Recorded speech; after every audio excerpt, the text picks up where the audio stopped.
જોઈ લો ગાડીનું સાયલેન્સર તૂટી ગયો, પાછળ સજ નહીં એટલે આપણે ખોલવાનું હવે વાયર બધા આપણે આગળ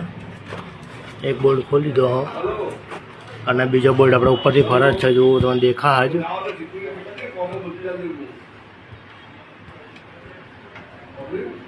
તમે देखो फरज जाए आँखों फरज जाए अपना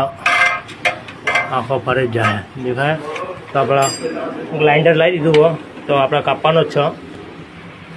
तो ग्लाइंडर है कि नहीं बोल्ट काप्यो है कि नहीं